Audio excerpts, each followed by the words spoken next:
All right, now a growing number of fastball pitchers are throwing at speeds only reached a decade ago by a handful of superstars. So why did the velocity revolution hit warp speed, and what does it mean for baseball? WSJ sports reporter Matt Futterman is here. So Matt, people throwing heat these days, huh? Yes, absolutely. In record numbers. Yes. What's going on in baseball? Well, there's a number of different things. I mean, the main thing you have to blame, the main culprit, I would say, is the radar gun. It's become ubiquitous at Little League fields, in Major League Baseball stadiums, in telecasts. It's a tangible thing that they can hit. Also, we're seeing every pitch tracked, and so you're watching a game, 87, 88, 94. You watch that number as much as you watch the balls and the strikes. And what is really the number that now commands the attention? I mean, it's no longer in 80 miles an hour, right, which used to be, or 88 miles an hour. It really has to be even higher. I think the sense was when, a generation ago, if you were in the high 80s as a high school pitcher, you were going to gain some miles an hour, and that was okay. Now, it's early 90s, or else you don't even get a look. So what's really driving that, besides the gun that we talked about? Is the economics of the game driving this? Well, certainly pitchers are, getting ungodly salaries these days. You're an average pitcher, you're going to get $12 million a year.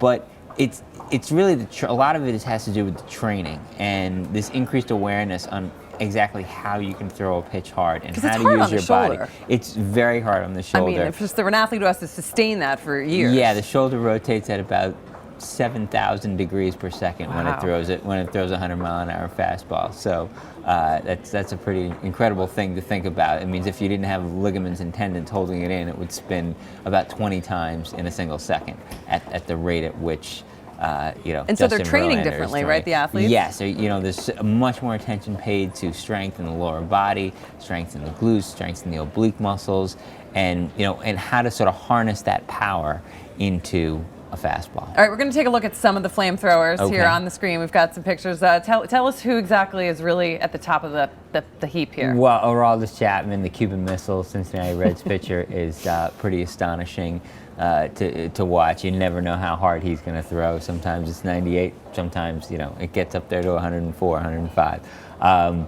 Justin Verlander is amazing because he throws so hard so late in the games. It'll be the 8th inning and he'll hit triple digits, and that's not supposed to happen. You're supposed to tire as the game goes on. And then you have young guys like Carter Capps, who's with the Seattle Mariners, and sort of very young player, but he's 6'5" tall, and he's only been pitching since his sophomore year in college, or that's when he was really starting to pitch well. He was a catcher before that. Wow. And he was converted, and now he's his average fastball was 98.3 miles per hour last year. Wow. So is this changing the dynamics of the game in terms of the hitting statistics? Well, I think it is. Obviously, it's a lot harder to hit a ball that's moving really fast than one that's not moving really fast. The old adage in baseball is, a major league hitter can hit any speed of fastball, so you got to have movement.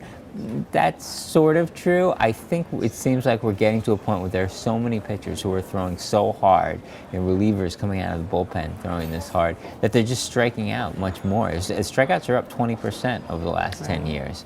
And to me, that's a problem, because as much as it's interesting to watch some of these strikeouts and some of these guys throw hard, if you're not getting guys on base, baseball, which can be kind of boring sometimes, gets really boring really quickly. If everyone's striking out. All right, Matt, thanks for bringing it to us. Oh, thanks for having me. We appreciate it. Some good stuff there that people can check out on WSJ.com. He's got a lot of stats in there for all those folks from baseball who like to look at that.